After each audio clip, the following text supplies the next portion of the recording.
स्वतंत्रता नहीं चाहते, हम इंडिपेंडेंट होना नहीं चाहते, हम स्वाधीन होना चाहते हैं। इंडिपेंडेंस और स्वाधीनता में जन्मी और अंतर। भारतीय स्वतंत्रता कांसेप्ट यह है कि कुछ जीवन के मूल स्वरूप ऐसे हैं जो अपने विवेक से जिसको जो लगे, जिसका कि हम उल्लंघन नहीं कर सकते। हम किसी देश में, राष्ट्र में, समाज में, क्षेत्र में रह रहे हैं, वहां की कुछ सामाजिक प्रथाएं होंगी, वहां के कुछ देश के सत्ता के लादे हुए कानून होंगे, या तो हम उसके खिलाफ संघर्ष करें, जैसे अहिंसक ढंग से गांधी जी ने अहिंसक ढंग से भगत सिंह जी ने चंद्रशेखर आजाद ने किया, या हम उनको माने और राजनीति तक करेंगे। हमारे सामने विकल्प है कि हम अपने लिए एक रास्ता चुने, लेकिन ये स्वतंत्रता हमारी असीमित नहीं है। इन दोनों कॉन्सेप्ट का मिलान करते हुए भारतीय स्वतंत्रता और पश्चिमी इंडिपेंडेंस के कॉन्सेप्ट का मिलान करते हुए बहुत बड़े थिंक करते हैं। प्राचीन वेस्टर्न वर्ल्ड में मिस्टर मिल, उन्होंने लिखा है कि हम अपने हाथ को भाजने का, घुमाने का अधिकार है, लेकिन तब तक अधिकार है जब तक वह किसी दूसरे की नाक से न टकरा जाए। जहां किसी दूसरे की नाक से टकराने की संभावना खत्म होती है, संभावना स्टार्ट होती है, वही हमारी हाथ को दाहिने बाएं ऊपर नीचे घुमाने की स्वतंत्रता खत्म हो जाती है।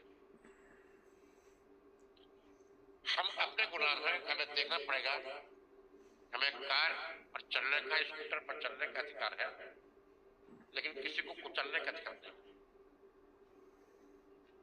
आज भी आप देखते होंगे कि परंपरा है कि अगर दोस्त से डरना हो, किसी गलती है, बर्डन आपको बड़े व्हीकल होता है, बड़े गाड़ी वाले का दोस्त बना रहता है।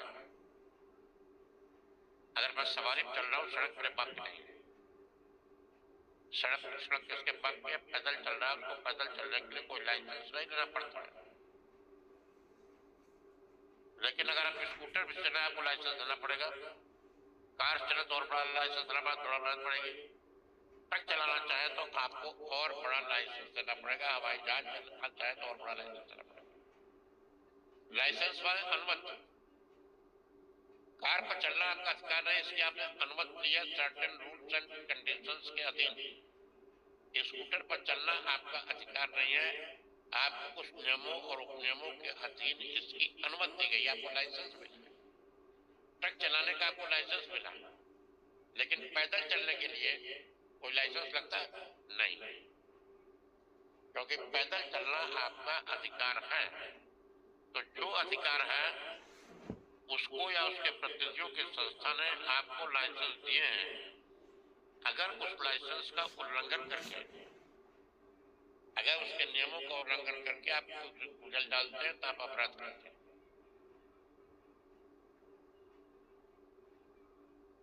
अब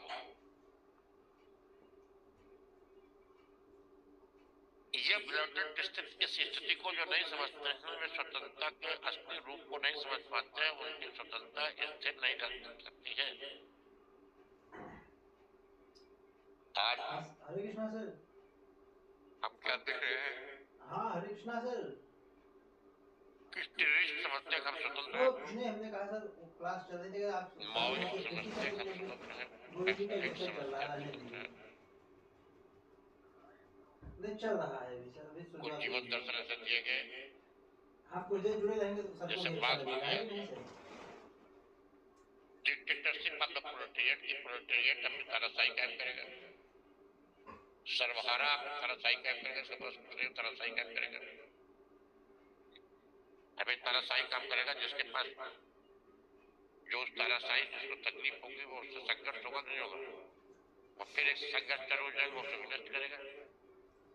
ये प्रक्रिया चलती रही, बम गिराएगा, एटम बम गिराएगा, जो उसकी क्षमता होगी। चीन ने अपनी दीवार बना डाली, दिव्यास्त्रों से लड़ाइयां महाभारत परम लड़ी गई। जो सामान्य हथियारों से आपका मुकाबला नहीं कर पाएगा और आप हथियारों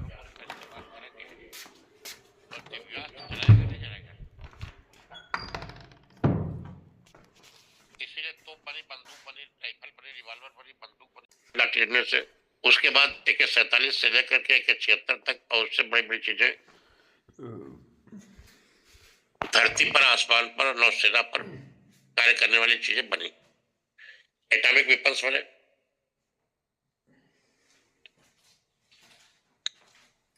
अब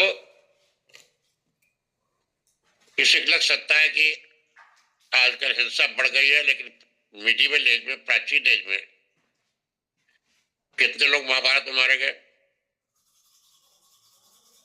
कितने लोग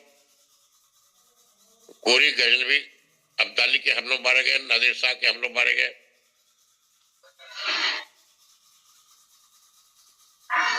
जीतने पर किस तरह से कत्लेआम हुए, किस तरह से महिलाओं का अपमान हुआ। आज हम लाख कहें कि दुनिया में हिंसा फैल रही है, लेकिन क्या वास्तव में हिंसा फैल रही है? जब तक एटम बम नहीं था, जब मूड बनता था, पाकिस्तान खुश लेता था, घुसा रहता था, दुनिया मार काट खाने पर पंचायत करा के कभी ताशकंद में, कभी कहीं पर शांत कराती थी। लेकिन लाख उछले कूदे, जब से भारत भी एटॉमिक कंट्री हो गया, पाकिस्तान भी एटॉमिक कंट्री हो गया और चीन भी एटॉमिक कंट्री पहले हो गया था, मुझे आप बता दीजिए क्या इनके बीच में कोई बड़े पैमाने पर युद्ध हो पाया? अपनी वीरगाथा गाते हुए कोई भी आदमी कितना भी ललकारे, इतने भी उद्धरण पेश करे कि हम दबे नहीं दबे, क्या किए, आपकी बात थी, लेकिन नेट रिजल्ट था कि युद्ध नहीं हो पाया। युद्ध को अगर रोकना है तो युद्ध के लिए सतत तैयार रहना। यही हाल स्वतंत्रता का है। स्वतंत्रता अगर पानी है तो अपने आप को आत्मनियंत्रण में रहना होगा। जिस दिन आप अनतंत्र हो जाएंगे, एक दुनिया के लिए समस्या बन जाएंगे, एक बुल इन चाइना शॉप बन जाएंगे, जो चीनी मिट्टी की दुकान में कोई क्षण घुस जाए।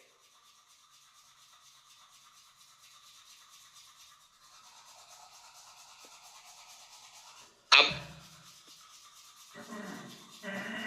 इस स्वतंत्रता की रक्षा के लिए आपको अपने आप को मजबूत करना पड़ेगा, लेकिन इतना ही कभी काफी नहीं होता। इसी में आगे चल करके बैलेंस ऑफ पावर का सिद्धांत बताया जाएगा कि कैसे व्यक्ति को अपने मोहल्ले में, टोले में, राष्ट्र को, अंतर्राष्ट्रीय दुनिया में कैसे एक बैलेंस ऑफ पावर बनाना पड़ता है, जिसके बिगड़ने पर युद्ध हो जाता है। बैलेंस ऑफ पावर की व्याख्या मैं अभी इसमें नहीं कर रहा हूं, लेकिन उसके अगले अध्याय में करूंगा। अभी ये प्रिलिमिनरी डोज है, इसको पढ़ने से साथ साथ पहले ध्यान दीजिएगा क्या कहा है आपको कि आप अपने सिलेबस पर कुछ किताबें मैंने कही थी उनको पढ़ते रहिएगा, कुछ मैगजीन्स कही थी पढ़ते रहिएगा। जितना आपको टाइम हो उसको भी पर्याप्त मानते हुए, something is better than nothing. 15 minute आप दे सके किताब को, कुछ बहुत 100-200 किताब देते थे, आधे घंटे समय दे सके, 1 घंटे दे सके, 2 घंटे दे सके, 4 घंटे दे सके, 8 घंटे दे सके, जितना आप सहर्ष, दबाव में आके नहीं, रोते हुए नहीं, जितना समय आप सहर्ष दे सके उतना देते जाइए, पढ़ते जाइए। और जहां पर आपको कॉन्सेप्ट में कोई उलझाव लगे उसके बारे में प्रश्न जो है उठा करके भेज दीजिए विक्रांत जी के पास। वे उन प्रश्नों का वर्गीकरण करके उसके लिए टॉपिक बना करके उन पर उनका उत्तर प्रस्तुत किया जाएगा।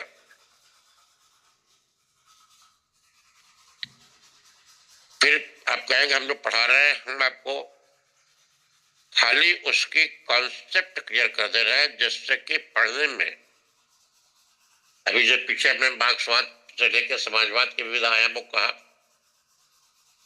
उसके पहले और टॉपिक्स लिए गए, आज समानता के अधिकार पर, मिल के अधिकार पर, बेंथम और मिल एक टोटली इनकी दुनिया अलग है। अब कैसे सांचे में दुनिया को ढाला जाता है, अपने को ढालते हुए, इस पर गौर कीजिएगा। और ये चीजें जो कही गई हैं इनके पैरेलल जो कि आपकी किताबों में लिखा है, मैंने पहले कहा था कि 100, 200, 400 किताबें, 30-40 किताबें मत छूइए। इतना छुएंगे तो आप मकड़जाल में फंस जाएंगे कि कोचिंग के गाइडेंस देने वालों के मकड़जाल में मत फंसिए। मैं नहीं कहता हूं कि अयोग्य है या ज्ञानी नहीं है, लेकिन कहीं ना कहीं वे कितने भी ज्ञानी हो, वे वीर अभिमन्यु बन के रह जाते हैं। वे अर्जुन नहीं हो पाए, तभी तो वहां भीड़ भाड़ भरी दुनिया में कुछ पढ़ा देने से ज्ञान नहीं होता है। ज्ञान होता है अनुभव से, वर्क करने से। वह आपको खुद करना पड़ेगा। इतना होने के बाद बिना निराशा को हाथ लगाए आप इस विद्या को पढ़ते जाइए। जो ना आवे उसको उठाइए। ये फिर विद्या पढ़ाई क्यों जा रही है? पढ़ाई इसलिए जा रही है ये आपकी बातों को सुर करके, उनके रस को पैदा करके, उनके समय को उपस्थित करके ये प्रवचन दिए जा रहे हैं कि इनके आधार पर आप पढ़ें, और जो न पढ़ पाए, जो न समझ में आए, उस पर संतुष्ट हो जाए, उस पर प्रश्न करें, फिर पूछा जाए 10 दिन बाद, 20 दिन बाद, महीने भर बाद, 2 महीने बाद, तो फिर पूछे। एक बार एक बड़ा मशहूर था, यूपी नेता थे, पंडित हेमवती नंदन बहुगुणा। जब कोई उनके सामने कोई छोटा छोटा आदमी जाता था उसको नाम से पुकारते थे। उसकी समझ में ना आता था कि ये सबको नाम से जानते कैसे।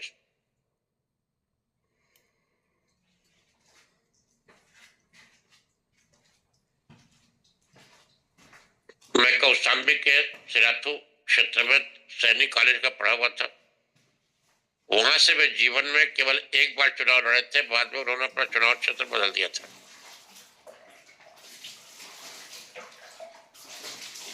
पहली बार मैं दिल्ली गया था आईएएस के इंटरव्यू में। उसके पहले दिल्ली में देखी हुई नहीं थी। 7-8 दिन वहां जो रुकना पड़ा, तो पिताजी ने कहा चलो बहुगुणा जी शपथ ले लिए हैं, हमारे यहाँ लड़ते थे, कुछ मनोरंजन होगा, कुछ समाज को देखने का मौका मिलेगा, दिल्ली आओ, चलो वहां चलो। वो जमाना था लड़के जब इंटरव्यू देने जाते थे 100 में से 80 लोगों के गार्जियन साथ में जाते थे। जो लोग नारी स्वातंत्र की बात करते हैं, ये एक बच्चों के एक्सपोजर की कमी कर सकते हैं, युग परिवर्तन कर सकते हैं कि लड़कों में से 100 में 80 के गार्जियन साथ जाते थे। आज हमारी बेटियां देश विदेश में विभिन्न शहरों में अकेली जाती हैं।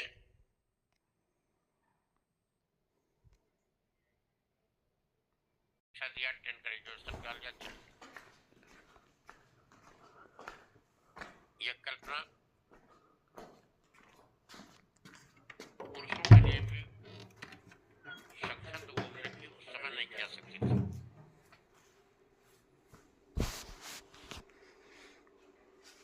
जब बहुगुणा जी का गया, उन्होंने पिताजी का नाम लेकर के उसे हालचाल पूछा। मुझे लगा कि केंद्रीय मंत्री एक अध्यापक को जान रहे हैं।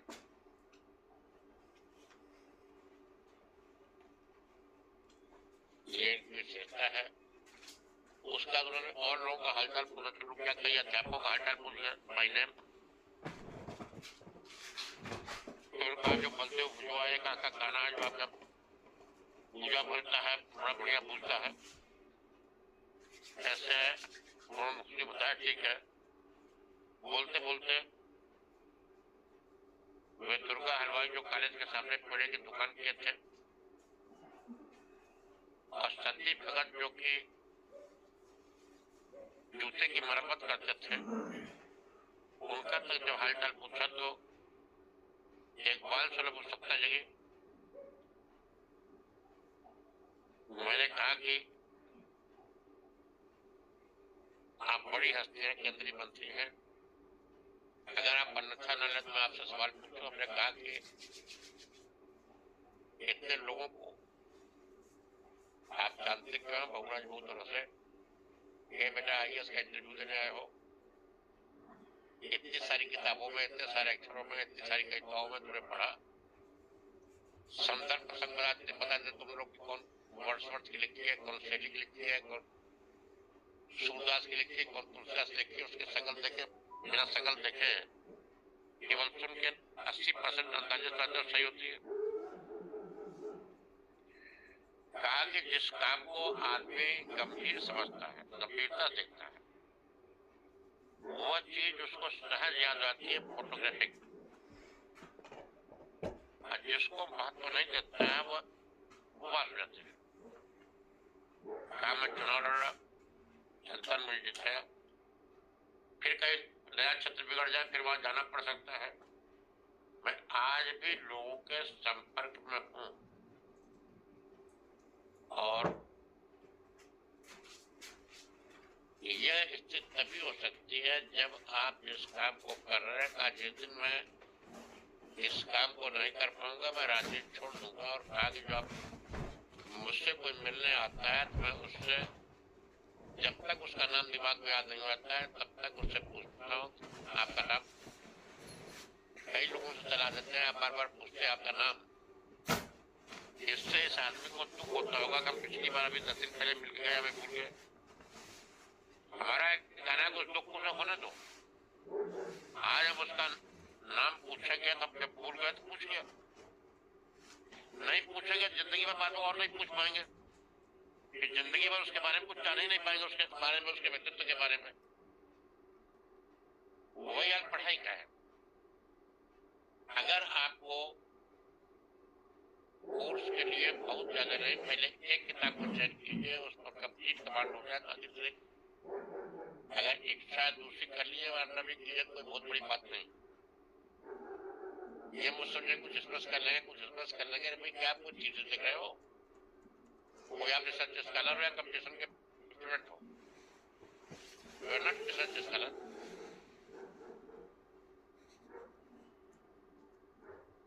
आधा रहन सारा पावा, जो आदमी अवकाश से अधिक बटोरने को कितना ज्ञान बटोर लोगे। आपका लंबा चौड़ा एक छोटा शरीर है, उसमें छोटा सा मस्तिष्क है, उसमें कितनी चीजें पैक कर लोगे। आप दूसरों के बारे में सोचिए नहीं कि सबके पैक कर लिए होंगे। आप अपनी तुलना किससे कीजिए, केवल अपने से कीजिए। अपनी तुलना किससे कीजिए, केवल अपने से कीजिए कि हम कल जितना जानते थे उससे अधिक जान रहे हैं, नहीं जान रहे। एक हफ्ते पहले कहाँ थे, आज कहाँ, एक हफ्ते बाद कहाँ होंगे, महीने भर पहले कहाँ थे, आज कहाँ, एक महीने बाद कहाँ होंगे, साल भर पहले मेरी नॉलेज की लेवल थी, आज कहाँ है, साल भर बाद कहाँ होंगे। आप कभी मत सोचिए कि मेरे पड़ोसी कितना तैयार हो गया, मेरे चचेरे भाई कितना तैयार हो गया, सारे बहनों कितना तैयार हो गया।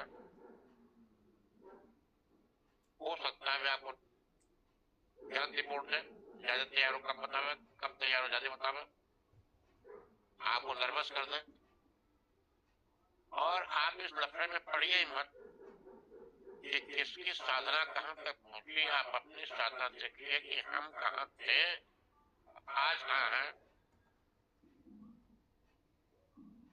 मैथिली सड़कों ने इसको लिखा है, हम क्या थे अब क्या हो गए हैं, हम क्या थे अब क्या हो गए हैं, और क्या होंगे अभी। आओ विचारे आज मिलकर ये समस्याएं सभी, हम क्या थे, हम क्या हो गए हैं और क्या हो गया अभी।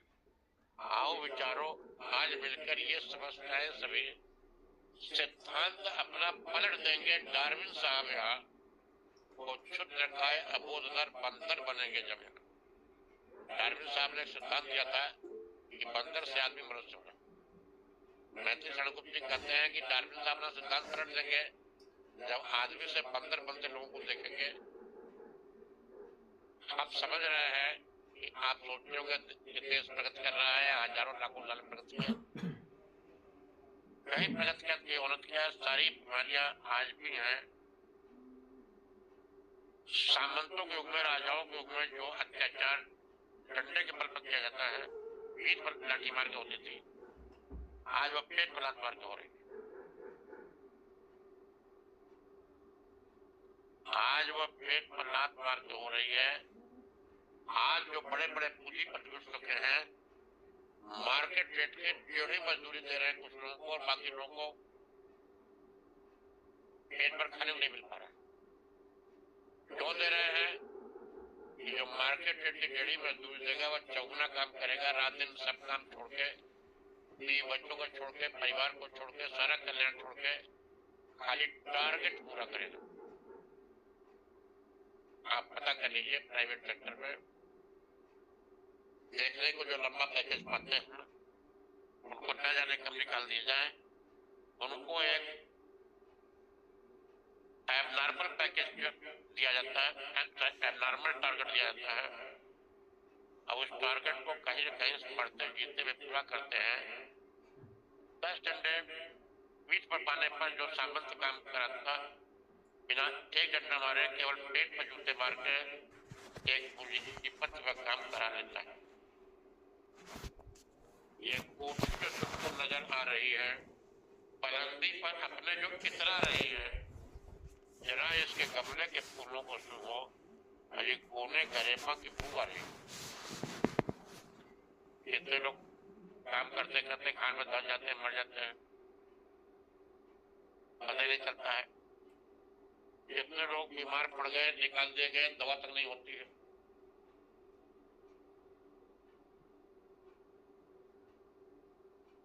बच्चों की पढ़ाई जो सरकारी स्कूल होती थी उससे आदमी वंचित हो गया, क्या उसका हो रहा है?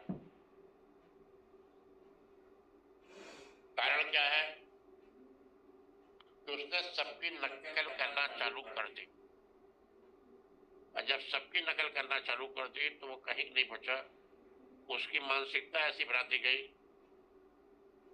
कि अगर उम्र बहुत लंबी सीमा में बढ़ाई गई तो अमीरों के लड़के आ जाएंगे, गरीबों के नहीं आ जाएंगे। हम कहते हैं कि भाई आप सब लोग कम से कम इंटरनेट देखने लायक हो गए हो। देखो कि जब 24 साल एज थी, जब सिपाही 20 साल में ओरेंज होता था, आपकी 20 साल की उम्र हो गई, हम मान जाता था आप सिपाही बनने योग्य नहीं हो, फार्म नहीं पढ़ सकते। तब कितने अट्टे कट्टे सिपाही होते थे भर्ती, तब कितने गरीब घरों के लड़के भर्ती होते थे। IAS IPS में कितने गरीब घरों के लड़के थे। आज चपरासी से लेके IAS IPS तक के घर में गरीब लड़के नहीं हो पा रहे। यहाँ तक कि सफाई कर्मी की पोस्ट तक पर लंबा घूस दे करके ऐसे लोग भर्ती हो जा रहे हैं जो कि अपनी थोड़ी सी दूसरों से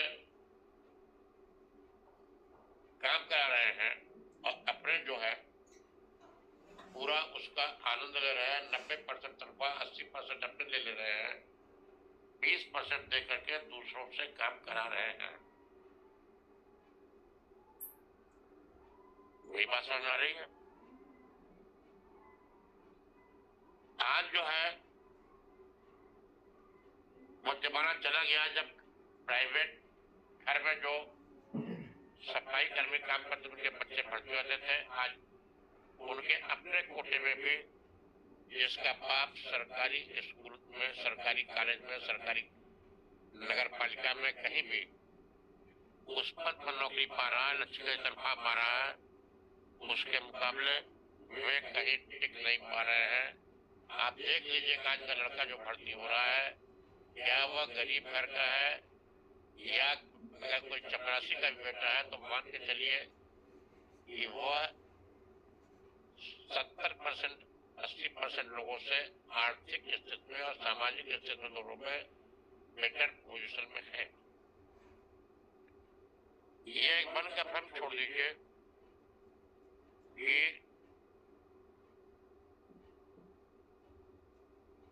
कम उम्र से फर्क पड़ता। इसी तरह एक एक चीज में वे आपके मन में ऐसे भ्रम पैदा कर देंगे कि आज मकड़जाल उतना ही तगड़ा है, आज मकड़जाल उतना ही तगड़ा है, उनका बंधन उतना ही तगड़ा है जितना कि पहले था। यह स्वतंत्रता का मजाक है। बिना आर्थिक स्वतंत्रता के और सामाजिक स्वतंत्रता के राजनीतिक स्वतंत्रता का कोई मतलब ही नहीं होता। अगर हम कहें कि आप मजबूर नहीं है, आप स्वतंत्र हैं, चाहे काम करें या न करें, मैं स्वतंत्र काम करें न करें, लेकिन आपके परिवार का खर्चा कैसे चलेगा, बच्चे कैसे पढ़ेंगे अगर आप काम नहीं करेंगे? उतने टाइम अपनी शर्तें मनवाने के लिए आपको बिना एक थप्पड़ मारे, बिना एक गाली दिए अपने आगे नाक उतना रगड़वा रहता है जितना कि सामंत नहीं रगड़वा पाता था।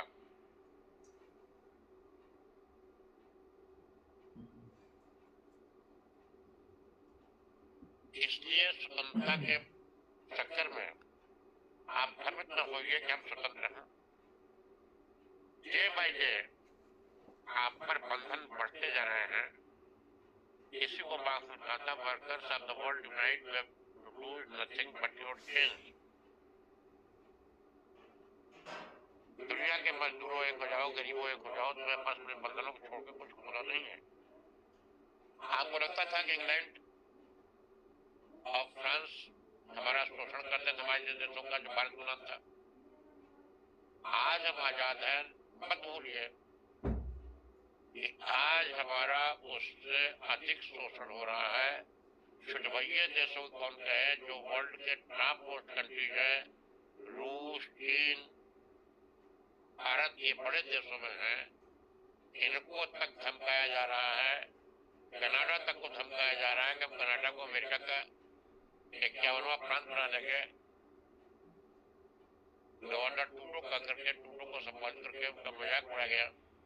मैं टूडो की प्रशंसा नहीं कर रहा, उनके और जो बिंदु होंगे जिनसे हमारा आपका मतभेद हो सकता है और जो कमियां होंगी अलग है, लेकिन कितना दुनिया आजाद है जहां दुनिया के मजबूत देश तक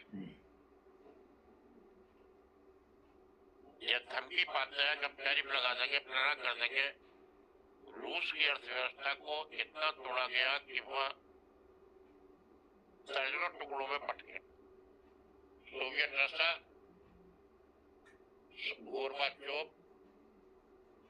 बिना किसी विदेशी हमला के, बिना किसी एक गोली के, बिना किसी एटम बम के अपने देश के टुकड़े टुकड़े कर डाले, जिसको इटली और लेनिन कहा जाता। अच्छा क्या बुरा क्या मैं समझ में आ रहा हूँ, लेकिन जो सुपर पावर से चाहा वो रशिया जैसी सेकेंड नंबर की पावर तक को चुका दिया। आज फिर रशिया की इकोनॉमी को कितना डैमेज कर दिया गया। चाइना और भारत की इकोनॉमी को डैमेज करने तक की धमकियां दी जा रही है। भाई आप किस बात के स्वतंत्र हैं? आपने आप करेंसी नहीं बना सकते। अगर आप तय नहीं कर सकते कि हम कहाँ व्यापार करें, हम इस पर पक्ष विपक्ष कुछ नहीं बोल रहे कि फिक्स करेंसी बननी चाहिए नहीं बननी चाहिए, लेकिन जो देश स्वतंत्र है उसको अधिकार होना चाहिए कि जिस चाहे अपने सामान का दावत निकले, जिसको बार्टर सिस्टम कहते हैं। हमारा इतना गेहूं ले लो, इतना दूध दे दो, इसे बार्टर सिस्टम कहते हैं। या फिर वह रूबल में व्यापार करे, चाहे युवान में व्यापार करे, चाहे भारतीय रूपये में व्यापार करे, चाहे कोई नई करेंसी बना करे। आज लोगों को सहमा दिया जा रहा है, नरक के दरवाजे खुल जा रहे हैं, खोल दिए जा रहे हैं। क्या यही स्वतंत्रता है? जो स्थिति 1947 के पहले थी,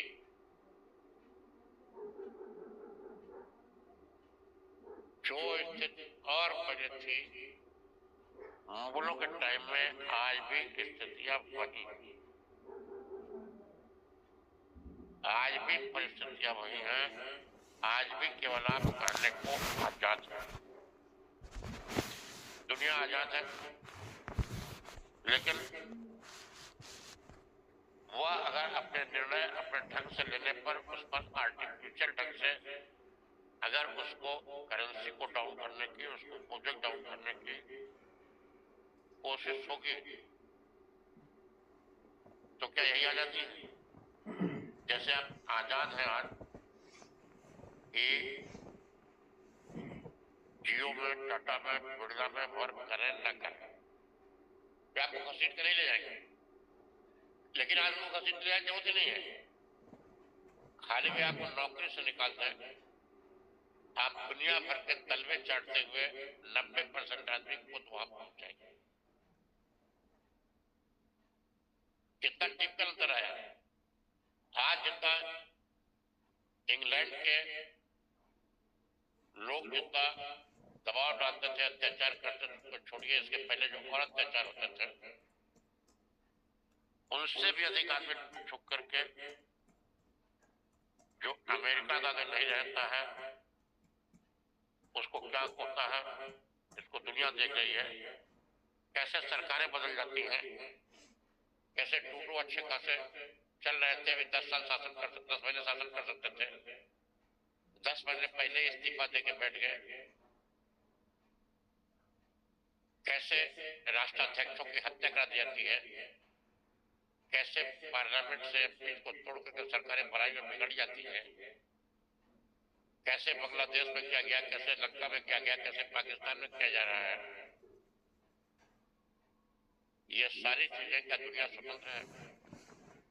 स्वतंत्रता के मतलब यह है, अगर भय है तो आर्थिक गुलामी वैसी बड़ी गुलामी है जैसे कि अन्य गुलामियां थी।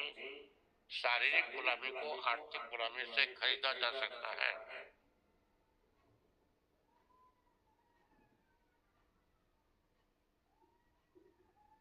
इस पर किसी के मन में कोई प्रश्न हो स्वतंत्रता के बारे में, मैंने उसके कॉन्सेप्ट को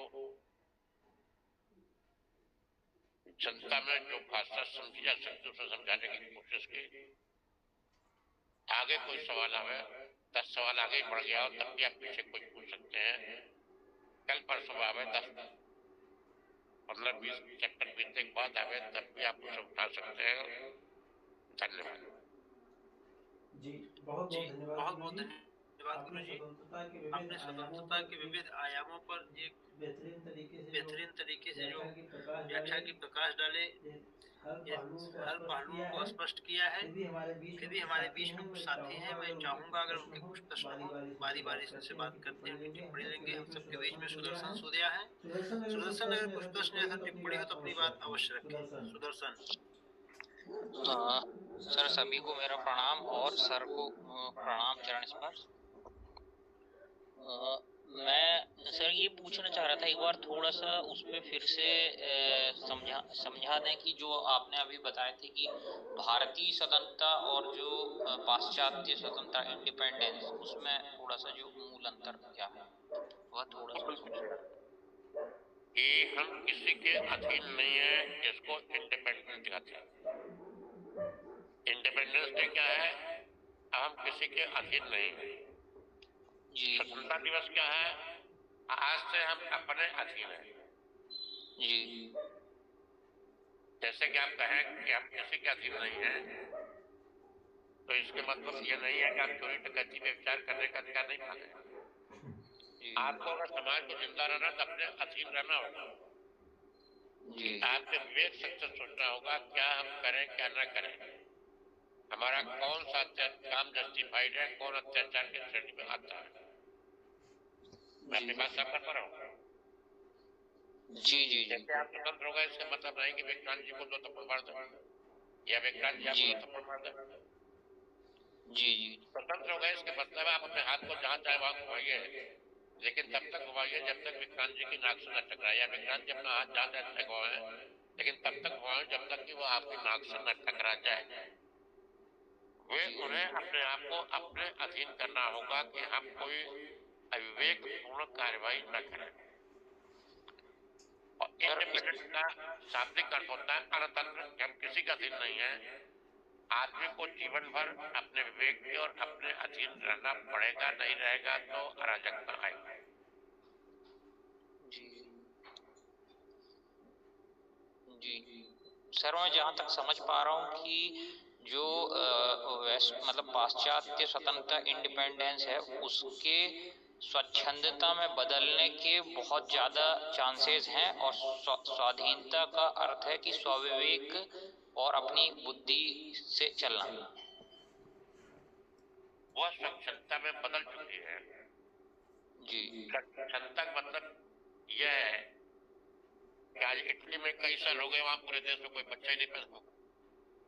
जी आज तमाम देश दुनिया में है, लगभग करोड़ों की आबादी वाले देश, जहां के लाखों करोड़ों बच्चे अपने पिता का नाम ही नहीं जानते। जैसे महिलाओं पर शादी में जो अत्याचार होते थे वे गलत होते थे, तलाक भी हो जाए इस पर हम नहीं की, हमारे धर्म में नहीं अलाउड टेक्निकली, लेकिन फिर भी हम इस पर ऑब्जेक्शन नहीं कर रहे हैं। लेकिन कोई ना कोई सिस्टम होना चाहिए, समाज चलने के लिए होना चाहिए। आज लड़के अमेरिका में देखिए पढ़ ही नहीं रहे, वही चला जाएगा।